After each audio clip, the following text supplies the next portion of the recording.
Hello everyone, this is Charlotte and this is another podcast called Chatting in Cars. It's where I talk about random topics while I drive to work. It's currently Monday and I might be already 5 minutes late, so if you hear me swearing frustratedly at people, don't worry, I'm sure we'll get there on time. Oh shit, that's shuddering.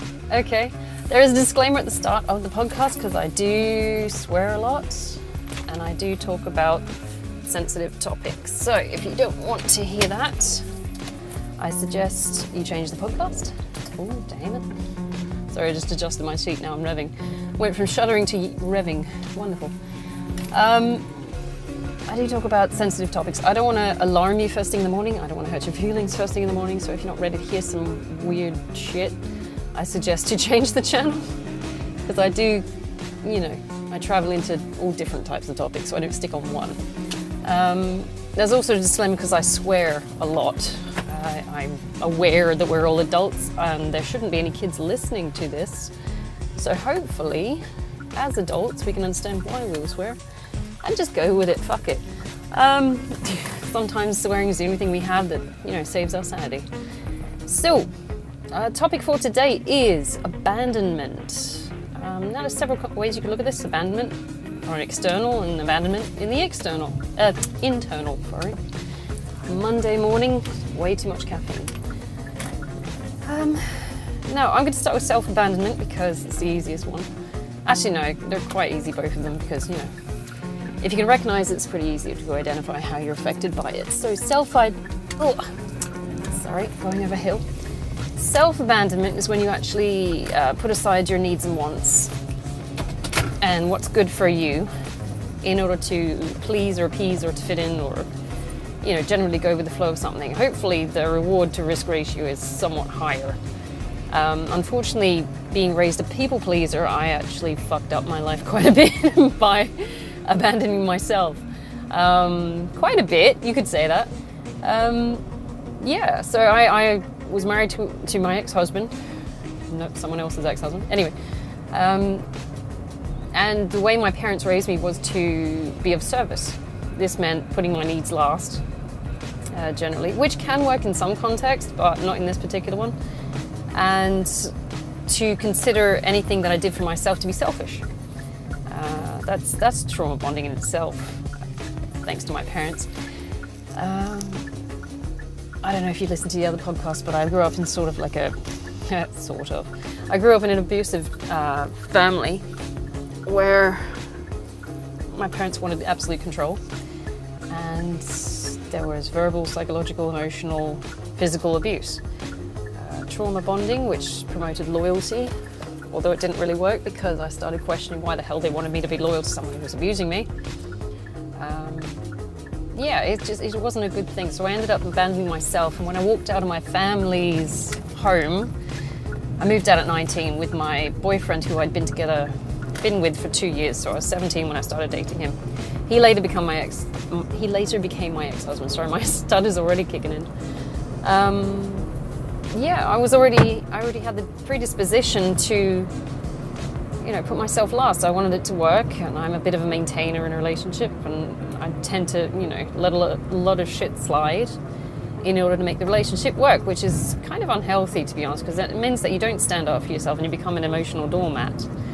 Or a doormat in general, really. I don't know about a physical doormat, but it doesn't do you any good to not be able to stand up for yourself. I mean, if anyone ever listening to this has been a people pleaser, you feel horrible for sticking up for yourself sometimes, or putting up a boundary.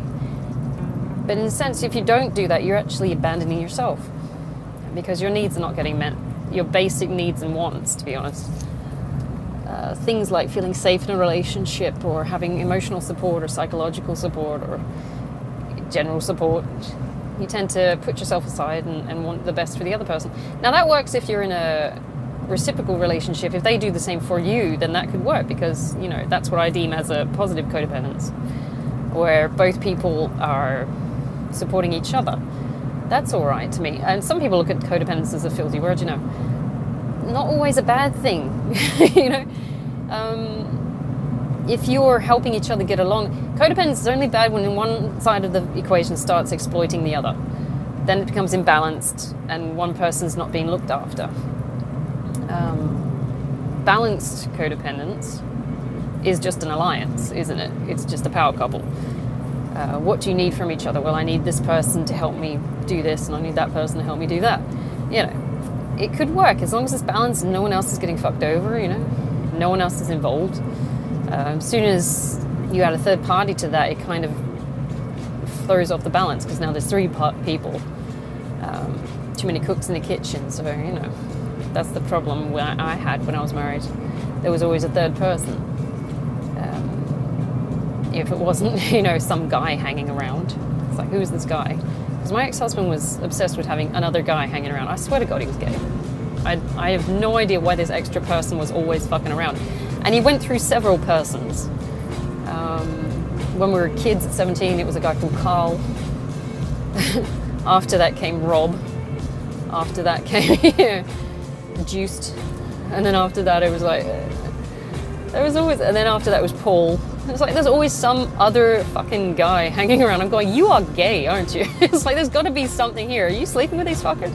I don't know, but there was always a trifecta. It's like you couldn't handle being alone with me on his own, you know? Couldn't stand up for himself, sort of thing, on his own 2 feet and be in a relationship. Always need that support of a third party, and it wrecked the relationship partly as well, besides the fact that, you know, he was non-monogamous and all that crap, which in itself was fucking the relationship.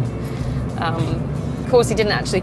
I noticed things like that when we were together. I would find things like bags of clothes in the back of the car and marks on his body and hair around the house, and I'd brush it aside. But when he actually came out and said, I'm not monogamous, you know, this is 16 years into the marriage, I'm not monogamous and I don't believe in marriage, it was like, that was the straw that broke the camel's back. If you listen to the other podcasts, you know I rant about that shit. But I abandoned myself for 16 years there, because my parents, and I can blame my parents till the cows come home, I need to take accountability for that in my own part in enabling that. But I abandoned myself, and I abandoned myself, I thought, for a good cause, because I thought, this is a marriage, it's supposed to work, and I don't believe in divorce, so I'm going to keep this going. And I still don't believe in divorce, but, you know, I've got the loophole there. It's like, how can you be married to someone who doesn't believe in marriage? It's like, technically I was never fucking married. But no, I was. I do believe in marriage. I am a fierce advocate of marriage. I thoroughly...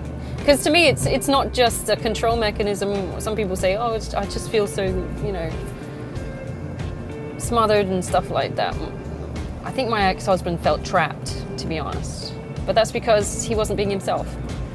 He was trying to be something that, if he's not monogamous and he doesn't believe in marriage, then why the fuck would you enter into a 6-year marriage? It just doesn't make sense. I think he was denying himself. And honestly, he might have been gay, which would explain a lot, to be honest.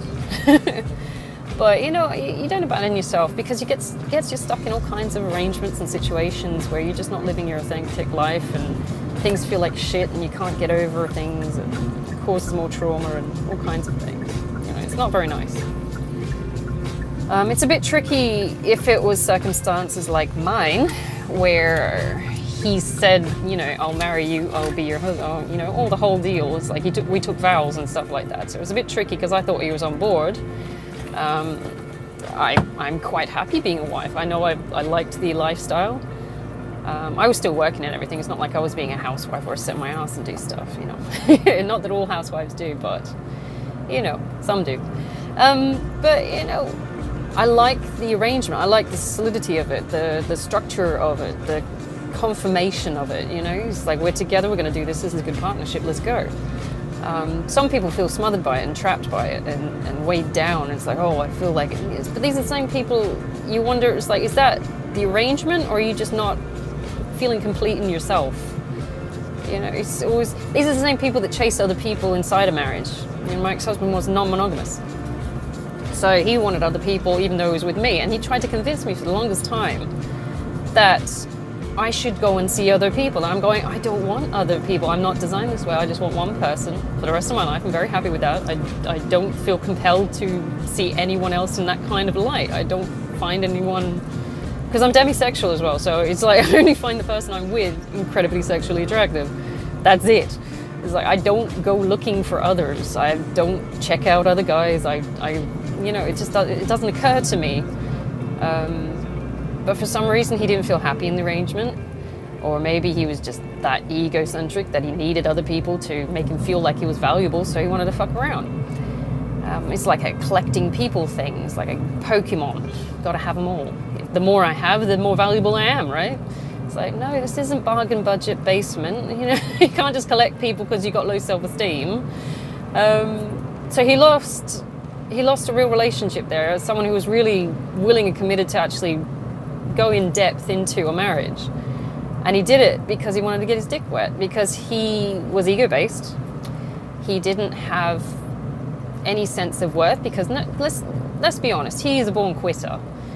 I know that. I've known him since he was 17. He quits everything. And I left him at 33, so we'd been together half our lives. If I'd known anything about him, I knew that. And I was willing to tolerate that shit because I didn't mind carrying the load. And in a sense, I abandoned myself that way, because I'm like, well, I'm doing the majority of the work here so you can follow your fucking dream as a PT, earning fuck all and supporting neither of us. So, you know, but, you know, I did not bargain that he would be fucking his clients. So, you know, I didn't see that coming. Bit of a cunt move, but okay. The things we do as adults wouldn't have even occurred to me to bang my clients, but okay. Or, you know, whoever was hanging around at the time. I don't know. I still think it was a girl called Cass that he introduced me to, and then suddenly went very fucking quiet about, and, you know, secret squirrel about circumstances surrounding her. I'm going, what the fuck's going on here? See, that raised my radar. That tweaked me, because, like, he was at one point saying, I need to find an apartment for someone. And I'm like, oh, okay, who is it? But he wouldn't tell me. And I'm going, why won't you tell me? He said, I'm your wife. We've been together this long. And he got really defensive and angry about it. And I said, but I'm your wife. I'm supposed to know this shit. It's like, what's the problem? Why have you got to hide? And it's that kind of thing that snowballed me into thinking, right, he's doing something. And at that point, I started getting, you know, involved. It's like, I was just happy to let him float and do his thing and brush a lot of shit under the carpet, but at this point, shit intensified, and I got a bit, you know, and I think I scared him, to be honest, because I started adding his friends from Instagram on my Instagram. Because I'm like, right, I'm going to get to the root of this. You're fucking me around. You think I'm going to, you think you're going to be able to mug me off? No. We're going to get to the root of this. It's like, I'm not getting bitched out for, you know, some fuckwit PT. Fuck you. No, because at this point I was like 32 and I've had enough. I'm not doing this shit. It's like, I've given half my life to you. I have dropped everything and dissolved everything I am for the sake of making you happy and trying to do what you want to do and what you want to, you know. Because he wanted to do this PD shit, and I'm going, that's not a fucking job, dude. It's not. You earn fuck all. Unless you're, you know, I support him at the time, because I'm like, yes, it makes him happy, so I'll go with it. Okay, I can take the brunt of the work. I earn more because I'm a teacher, and it's a more solid job, but fuck it. And abandoned myself. But at that point, I stopped abandoning myself when I started calling him on his shit. Because I was fed up, basically. It got to the point where I'm tired and I'm old, and I even remember in one of the very few arguments we ever had, to be honest, the final one, I remember throwing my hands in the air and going, I'm too fucking old for this shit, you know? And it comes to that. And every breath of essence came out of me when I said that, because I fucking felt it whole soul. I'm too fucking old for this shit. It's like, seriously. And that was confirmation for me. That was me, you know, looking at this and going, I feel this. It's not just a case of something I can brush under the carpet anymore. I can't, man. So I'm just, that was the point I stopped abandoning myself, and I walked. I really did put the effort in. And I tell you what, it's like a quickening. As soon as you stop abandoning yourself, shit gets fast. And you start making up for lost time. So I had all our relationship, all our assets and everything divided in the first month. I'm like, I'm not fucking doing this. When I give up, I give up. I didn't really give up because I kept powering on, but I just went in a different direction. You know, one that was not as destructive. I didn't want to belong in there. I made my mind up that this was not good enough for me. I don't want to belong here. This is not the person for me. He keeps hurting me. He has no problem with fucking hurting me, apparently, after 16 years. And this is the epitome of showing me that you don't fucking care about us. So I just went, fuck it. And I'm too old for this. And I walked. I tried to make amends afterwards. I tried to keep, because he was like big about this, let's keep it civil. And I'm like, what is civil? You just fucking destroyed my life, our future, our home. It's like, what was civil about this? You did a better scorched policy than I ever did with a sentence. You know, he did it on a sentence. Oh my god, the guy was a fucking moron. Anyway, but that's the one time I saw him cry as well. 16 years, it's the only time I ever saw him cry, was when he realized, I think he realized what the fuck he did. In a single breath, he'd completely fucked things. Because he thought I would go with it. He gambled. He thought I would go with his plan. He thought he had trauma bonded me enough to make me stay. And the good thing is that I knew myself enough to know that I could never participate in someone who was interested in open marriage, open relationship. I'm not a polyamorous or whatever the fuck it is. Polyamorous? I fucking don't know. I call it insecurities plus. I don't know. It's like, do you need other people, or you're just really feeling fucking insecure about yourself? You know, it's like, it's a popularity contest but with sex, isn't it? Essentially. So how many people can I hoard to make myself feel better about myself? Because if I've got more people liking me, supposedly, definitely not exploiting me, but definitely liking me, right? Then I'm a better person. It's weird. It's like, do any of them actually like you though? Or they just like your hole, or they like your, your dick? It's like, do they actually like you? Or are they using you? They're using you, aren't they? Because they're doing this fucking same. They're collecting other people. It's stupid. It doesn't make sense. I just find that's a very shallow way of approaching love and relationships. I don't like the shallow shittiness, the vanity, the ego serving. It's like, I think when you're in a relationship, it should be like a even split, supportive, damn my traditional means.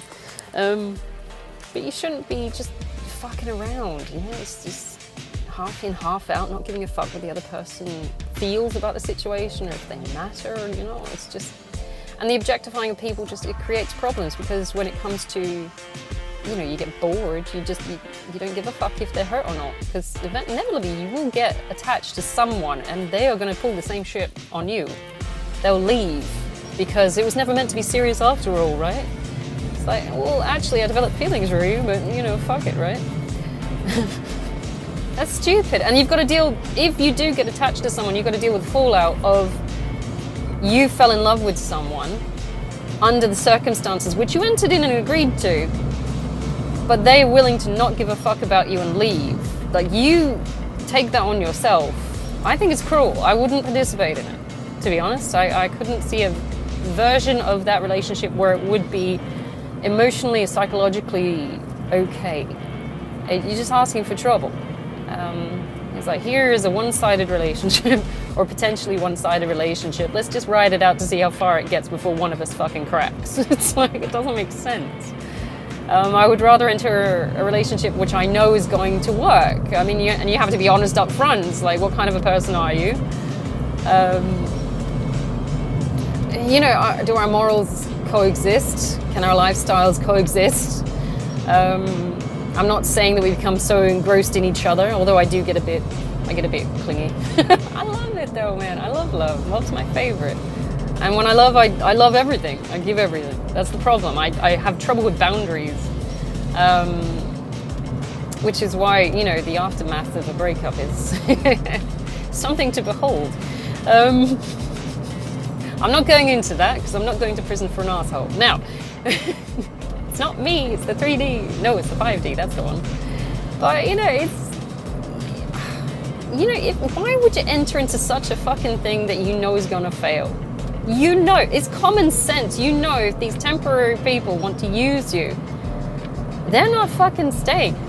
There is a risk of you developing feelings, and they still want to participate in this shit. I'm going, you're shooting yourself in the fucking foot and hoping you don't bleed. You're dumb. It's just dumb.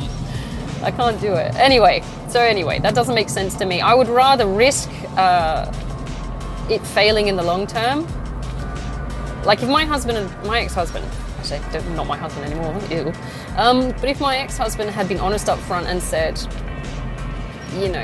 I want this long-term relationship, I want commitment, all that kind of jazz, and it had failed because we had lost love for each other eventually, I would have understood. I would have been more accepting of that petering out than him lying up front and hoping it travels.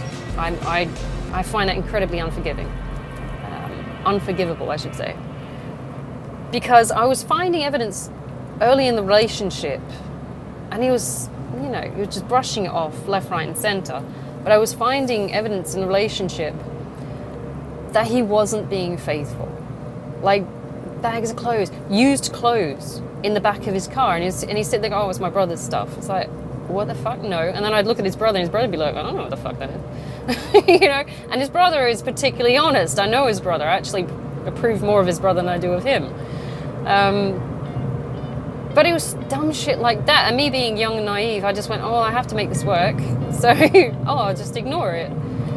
And I actually carried on. I'm sitting there going, why did I tolerate this? And I tolerated this because I had abandoned myself. I wanted this to work so bad that I put my common sense, my intuition, my self-value and worth aside to say this has to happen. And in a sense, I abused myself in that way because I knew better. I knew there was physical evidence of shit's not kosher, right? And I ignored it because I needed this to work. And why did I need it to work? Because I was fucking codependent. I needed his approval. External approval. I will never be okay with that now. I don't want anyone's external approval. I don't need it. I've got my own. I have to live with myself and my own actions. So if anyone, tries to compliment me and shit like that, I'll tell them to fuck off. No, I won't. I'll be nice. But I'll brush it off. I don't believe in that shit anymore. It's like, oh, you got nice. Yeah. It's like, what do you want? Anyway, so that could be anything else, like trauma bonding. But when I was in a very codependent cycle where I think we broke up maybe twice. I remember one being 2008 because that's when I met my now ex-boyfriend, and he traumatized me sexually, but yeah, with alcohol, which is why I don't drink now. But I thought I'd come around for round 2 just to close that cycle, just to see if he's still a prick. But anyway, you guys know that story if you listen to the other podcast. Now, 2008, and I think 2010 or something like that, because I do remember him moving back to his parents' house because he lost the plot, and he had this weird thing where he's like, I'm just gonna go travel the world, and I'm like, don't do that, you moron. Because we were like dirt poor kids. It's like, you can't do that, you jackass. I'm just gonna get a van. He was very much a quitter, I mean, I think he just, I don't know how the fuck I thought I was gonna build any kind of stability with someone constantly fucking quits things. I abandoned myself there again. I'm sitting there going, this could work. This could work. He didn't finish school properly, or he was in the Navy. He quit that. He got a dishonorable discharge for something, which he never actually told me what it was. But how do you get a dishonorable discharge? I don't know. So, and I was like, it's okay. He's still a good person. And then he's like, worked with his dad for a bit, and he quit because he couldn't stand his dad. And then he went to uni, and then he quit because he couldn't stand being told what to do with a degree. And then he, started being a PT, and then he quit that. And then he started doing boot camps, and then he fucking quit that. And I'm like, what the fuck? Sure, the cycle of quitting is gonna go away, right? It's like, no. He's a man-child. Doesn't want to grow up. Likes starting new things, never wants to see it through. He doesn't build. He's constantly stunting his own shit. So I became the carer, essentially. The house was clean, the food was on the table, the bills were paid, his taxes were done, all the dumb shit I should have just gone, not your turn. And I enabled his immaturity, basically, because I thought that was the thing to do. This is how I show my love and affections. I look after him. He never grew through that. I'd be surprised, and I'd love to see if he's actually grown now. I would love to see if he matured. Not that I want him back or anything to do with him, but I'd love to see, given that he wanted to stand on his own 2 feet and, go for it, man. These are life's decisions. If you choose to fuck off with someone else over north of the river, that's fine, but I'm not coming with, and I'm not tolerating this shit, but I would like to see what the result was. And it's not out of any kind of vindictiveness. This is general interest to see if he's grown. I'm going, was your theory right? Cool, okay, so grow. If he managed to get on his own 2 feet and handle his shit and break the cycles of quitting and running away, I would have loved to have seen, him blossom into a man. Because he was, for 16 years, he was my world. He was everything to me. I would have lived and died for him. The fact that I can't change that he's not monogamous, it totally fucked the equation, right? It's like, I can't help you there, brother. It's like, nothing coming from this. You fucked that so bad and you snapped it right off. So there's no new start. There's nothing there. But I would have liked to have seen, as a human being, I would like to have seen him come to his maturity, because I do feel like a parent in a sense, because I mothered him. And essentially, no guy is going to stay with the woman that mothers him because it's, it's weird, right? I mean, we were banging at the time, but at the same time, it's like, you still see me as a mother. You don't see me as a separate woman, as a partner, as an equal. I'm the one that wipes your ass and makes sure you're fed, That's the problem with man children. They never stay unless the supply is met and they feel no inclination to fuck other people. This one did. So I didn't really win that fight, I lost that battle, but I won the war. Because he abandoned me. He abandoned us before I abandoned him, essentially. Because he knew, he gave me that ultimatum, if we don't have an open marriage, I'm leaving. He knew my response. He'd known me since I was 17. He knew my response before I even breathed the words. He should have known me that well to know. We spent half our life together. He should have known me that well, that I would never have gone for that. And it was arrogance that even put that thought into his head. I swear to God, it was arrogance and ego and thinking you're a little bit too fucking better than you actually are to, think that someone would go for this. It's like, sure, I'll put myself in an emotional, psychological, abusive situation. Yeah, bring your whores home. Yeah, we'll decorate the Christmas tree together at Christmas, right? I was like, fuck it. It's like, no. I'm going to have to say a no to that. And it's a shame because we were better as friends, I think. Because we had, we went to movie nights and things like that, and it was nice. And we had similar sense of humor and things like this. But when it comes to solid commitment, foundations, marriage, wanting to build together, building an empire together, no, he was a child. And to be honest, I should have outgrown him in 2008. I should have really started, counting my blessings and said, right, well, this cycle's done, let's go. But, they find a way to grease their way in again. You're hoping for more the next time around, but at the same time, it's like, nah. And partly that was me enabling my own codependence on him. He hadn't changed, obviously. He was still an arrogant shit. I remember, because he had left the house we were renting at the time, and, I think he was gone for like a month or so. And then he marched his way back in and said, I'm back. And it's like, oh, fucking are you? It's like, okay. And I went with it. So he was that kind of a person. He just walks in and gone back again. It's like, okay, where did you go? I don't fucking know. Apparently he was hanging out with his friend, Rob. So I was told. I'm like, I don't know if I can trust you with that, knowing better this time. Fuck knows where he was. I remember one time when I had measles and I was at home alone, he was house sitting. And I'm like, no. Because I went and visited him and he had very suspicious, blankets on the couch. The bed was messed up. The house was, I'm sitting there. Someone else has been here besides you. Because I know how you function.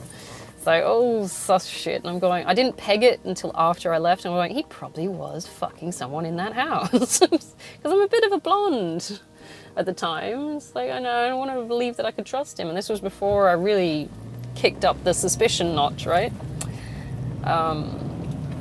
But yeah, I should have gone. If there's a doubt in my head like this, and it's so strong after this long, that I should have acknowledged, yeah, it's probably fucked. But I didn't want to at the time.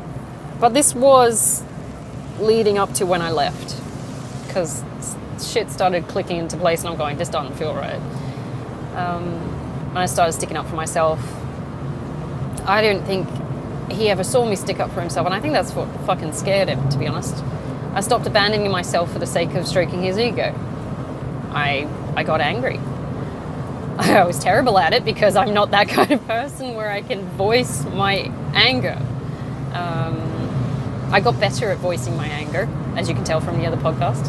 But that came with like a shitload of self-talk and therapy and stuff like that. And it's like, Before, I was very subdued and I just used to keep it inside, and I wanted things to work, so I was nice and sweet and doormatty. My ex-boyfriend, which came after my ex-husband, he got the brunt of that. So, but he did spark the fucking fights. And I'm like, dude, do you know how much pent-up anger I've got? And I told him all my psych stuff before we started in-depth the relationship.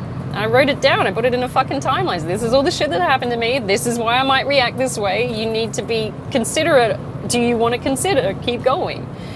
And he's like, yeah, fuck it. I'm like, I'd be surprised if he still has that piece of paper. Because it was one of those things that I tried to hold a conversation with him about so he would know me, or get to know me, or want to actually get any kind of intimacy or connection. But he tended to get the paper and then put it to the side. It's like, oh, there's another one. I'll put it to the side. Oh, there's another one. Put it to the side. And I wrote like fucking pages of stuff trying to get him to understand me or build a connection with him or intimacy like that. And he just dismissive. And, you know, whatever, man. That's obviously he didn't want the relationship. He just wanted, you know, a pint and a fuck. So I should have seen that coming, but I was hopeful that he wasn't a piece of shit. But, you know, anyway. So in my marriage, I abandoned myself. When it came to my ex-boyfriend, I started standing up for myself.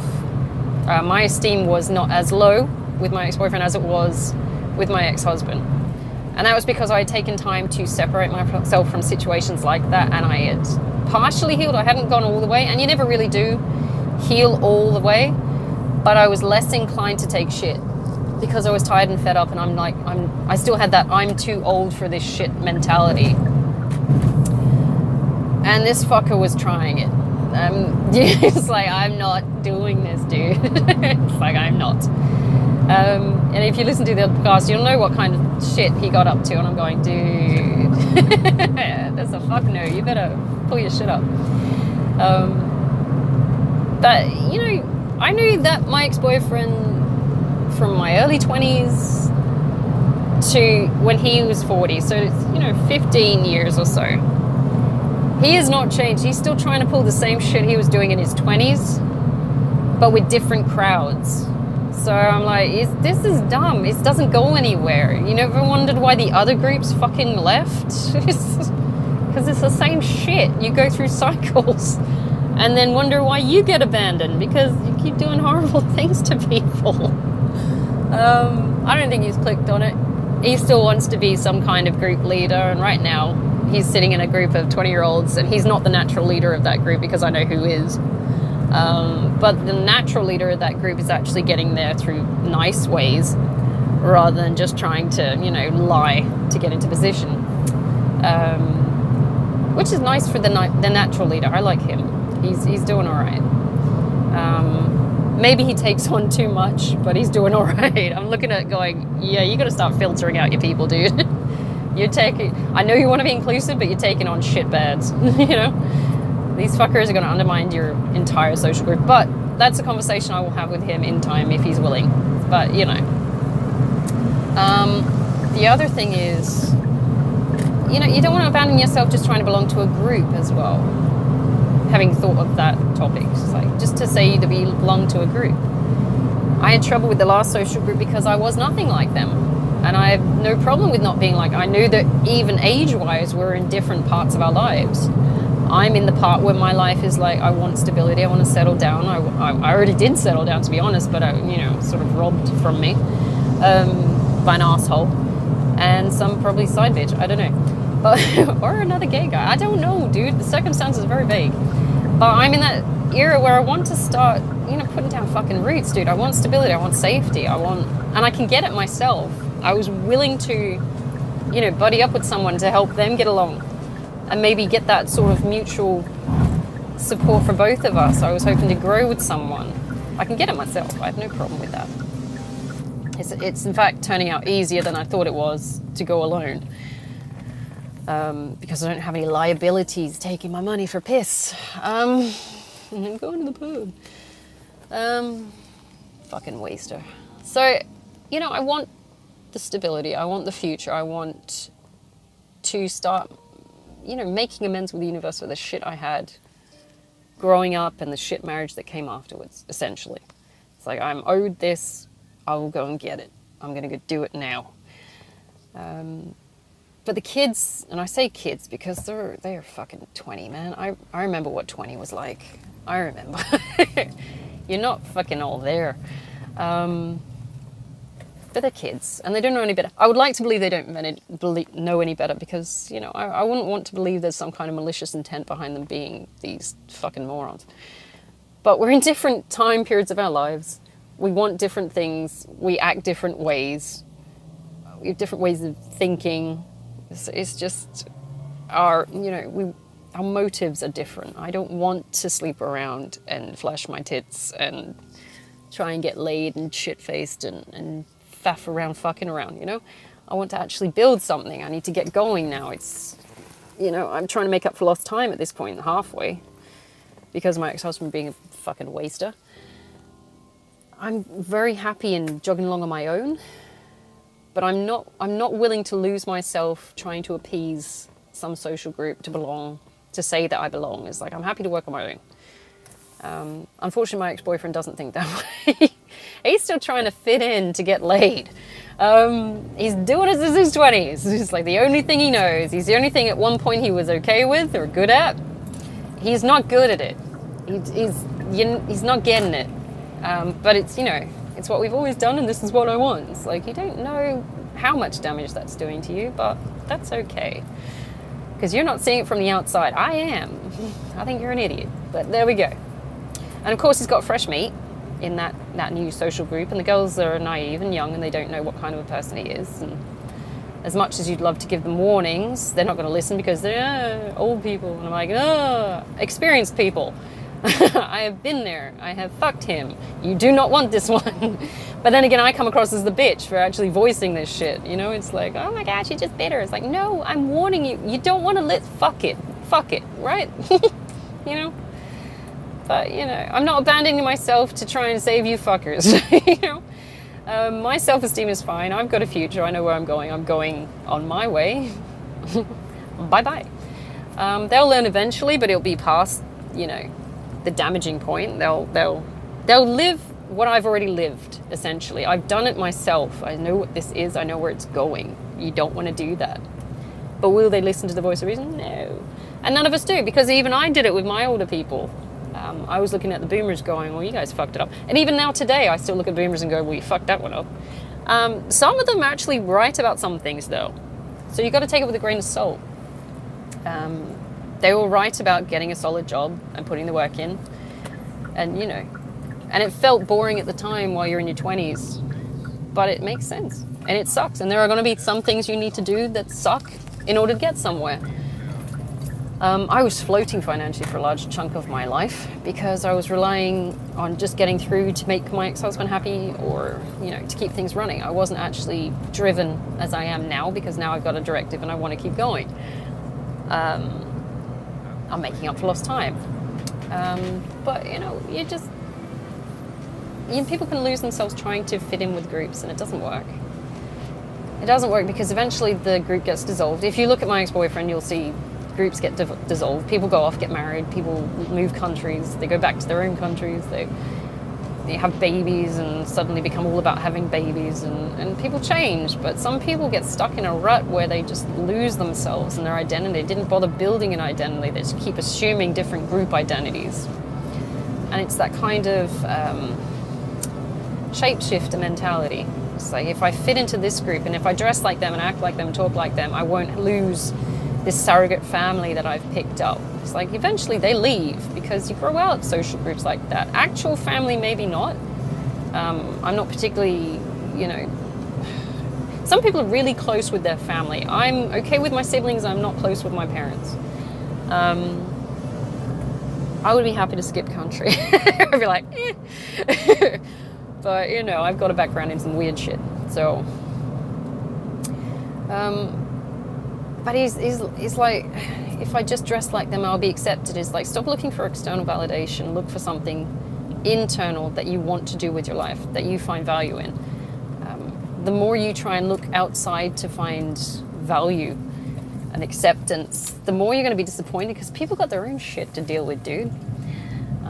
They're not going to stick around to make sure that you're okay. I mean, you might have some really close friends, but eventually those friends still got a life of their own. They still want to have their kids. They want to get married and do their house thing and all this shit. And they want to grow up and live their own fucking goals and lives. And they're not going to follow you around making sure you're fucking okay like a third wheel. It gets wearing. You lose friends over that because people got shit to do. And then you become the burden, right? If you can't stand on your own 2 feet and stop looking for acceptance through third parties, then you're never going to be able to grow yourself. I mean, I look at these people that constantly trying to fit in with these groups. It's like, don't you have your own fucking goals or ambition, things you want to do with your life? Or is it all based on how can I fit into this group so I don't get abandoned again? It's like, that's external abandonment. I'm going to have to do a podcast on that because I'm running out of time now, but I'm doing internal now. I'll write that down. I'll do external on the way back from work. But it's, it's like, you got to start, fucking piloting your own plane, dude. Stop waiting for someone to drive you around, It's like, and these followers, it's followers. He's a follower, Mike was. He doesn't want to lead. He's supposed to because it's his North Node. Dare I say it. He's a Leo North Node. He's supposed to want to fucking lead. Doesn't want to. Doesn't want to. Too much like effort. Too afraid, maybe. I don't know. Too unfamiliar. But he's been following around. He was leading in that first group I met him in, to be honest. Because we always thought he was the leader.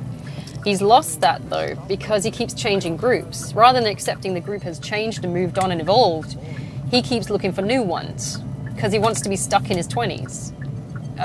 It doesn't make sense because he loses his sense of self, and he's just moved into a new group with its own leader, and I wouldn't be surprised if there's some kind of power struggle there, because every time when I was sitting with them, when their leader, so-called leader, would go to, start their shift or go for a piss or go home, he would sit there and rag about him to the, the surrounds, the non-leaders. And it would be about spiritualism and shit. And my ex-boyfriend hated that I was interested in spiritualism. He hated that. He's a bigot as fuck. But the fact, it was just another reason for him to hate this other guy as well, because, we might have had something in common. But, you give him shit for it. And he bitch and whine, especially about his beliefs, because he did something about semen retention. I know, it sounds odd. It sounds odd to me, but I'm not particularly hypersexual, and I don't really have the male perspective on semen and shit. I just know it's kind of fun to play with sometimes. But, oh my God, no, let's not go there. I'm not about retaining anything, darling. We gotta let that shit flow. Which is why we would never get together. Besides other things. But, he would give him shit for it. He would give him shit. And I'm sitting there going, first of all, who the fuck are you to be giving anyone shit about anything? You've done nothing with your life. And secondly, it's like, we can't cancel anything out. If this is his belief systems and it's not harming anyone, but he has a perspective on something, let's go with it. I don't mind discussing this. I'd like to see where he got it from and what his background is and shit like that, because I'm nosy.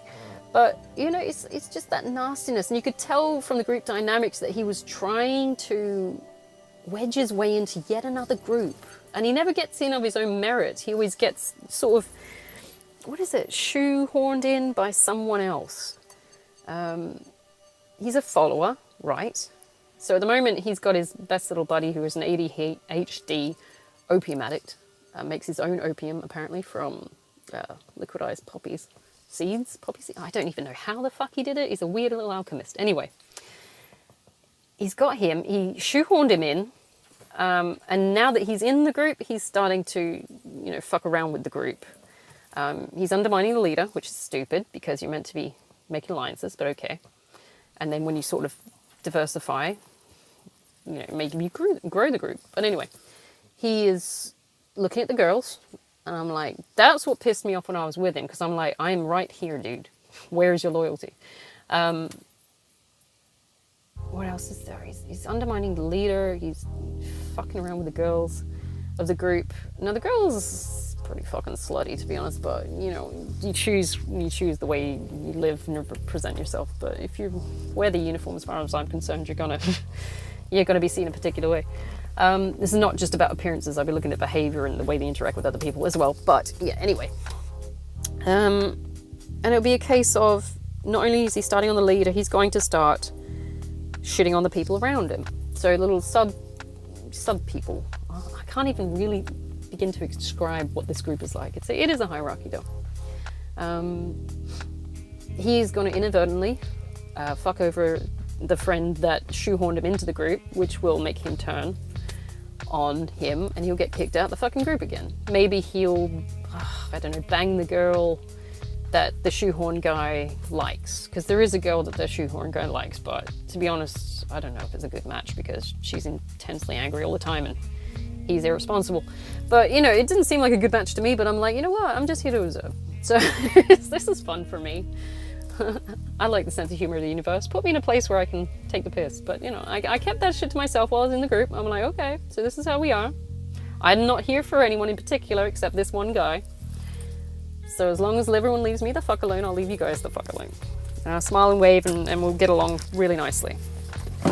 I was not willing to abandon myself to belong to it. I didn't take on their traits and behaviors. I have big problems with, you know, sleeping around and heavy drinking and drugs and shit like that. I drank because my ex-boyfriend did. That's about it. As soon as I dumped him, I'm like, I'm dropping this shit because I don't even like this shit. But I was there to understand, and I wanted to understand the group, you know, as like a kind of like anthropologist, if you want to go away, just looking at the way they interact and observing and seeing what does it do and how can you describe it and what's happening. It's like, have I seen this pattern before? It's like, yes, I've seen this pattern before. Oh, I know where this is going. Do they need help? Do they want help? No. Okay, so we're just here for fun. We're just watching. And you learn a lot from the groups, but you don't lose yourself in it. Whereas my ex-boyfriend seemed to think belonging to this group was the utmost, you know. As a result, you know, he threw me under the bus because I didn't want to join in, and the girls didn't like me anyway because, you know, I was fucking competition, wasn't I? I don't know. It was a really weird dynamic. I was happy to leave, to be honest. And I think I did leave. I don't think I was kicked out. I think I genuinely left because I looked at this and went, this is going nowhere and I want nothing to do with this. So when he kept going to the pubs in those last couple of months, after we'd broken up, so January through to April, January through to April, he was going on his own. And I was like, if they didn't see me with him in the pub, then by then we'd broken up, for sure. There was not a time when I was with him that I wasn't in the fucking pub with him, to be honest, because that was what he wanted to do. He had abandoned himself to his addictions and things like that, just to say he belonged to a group. I didn't want to. I abandoned myself somewhat because I wanted to be with him, so I took up his habits. Not that I should have, because, you know, I started gaining weight and feeling like shit. One of the perks of not abandoning myself, so refusing to abandon myself, is I went back to my old habits of going to the gym and eating healthily and not eating crap and not drinking, you know, and stuff like that. And, you know, not tolerating people's shit for the sake of saying I'm with them. And it did me a world of good because, you know, I feel better about myself. My body improved, my flexibility improved, my gains came back, and it is a hell of a lot better than, you know, faking it to join in. So I'm gonna have to do another podcast on the way back. I think I'll label that one internal abandonment, and I'll do another one on the way back for external abandonment, because otherwise I'm gonna fucking forget that. But that's like a whole different podcast. I'm gonna have to go into work. I hope you guys have a fantastic Monday. Sorry, I'm just writing that right now. Take it easy and remember who the fuck you are. You don't have to take shit from anyone. Don't abandon yourself just to say that you have, you know, you want to join in, and if you don't, you know, represent your own values authentically, then you're not part of the group. Fuck them. You are your own person within that group. You don't have to answer to anyone. If they don't like it, fuck off. You know what one of my favourite sayings is, oh god, isn't this song? Those who matter those who mind don't matter, and all those that mind, no, what is it? Oh God, I'm going to get it wrong. Of course I'm going to get it wrong. It was in a song. Those who matter don't mind, and those who mind don't matter. That's the one. It's like, because if they were real friends, they wouldn't give a fuck. They would just take you. They'd be like, this is the way it is. And that's what happened with my old social group back in high school, that we kind of stay friends with at a distance because everybody grew up and got a family and did their whole thing. When we get together once a year for someone's birthday or something like that, we sit around the big table and it doesn't fucking matter what we got up to. We're just remembering old times and celebrating each other's weirdness. And that's the way it should be. No one's sitting there trying to fuck each other over or fuck each other's girlfriends or backstab each other and nastiness like that. We're just there to belong, to exist, to have fun, to be nice to each other. Because, you know, we've all got our unique life paths to run down. So anyway, I'm going to leave it there. And I hope you guys have a fantastic Monday. Take it easy. I'll chat on the way back.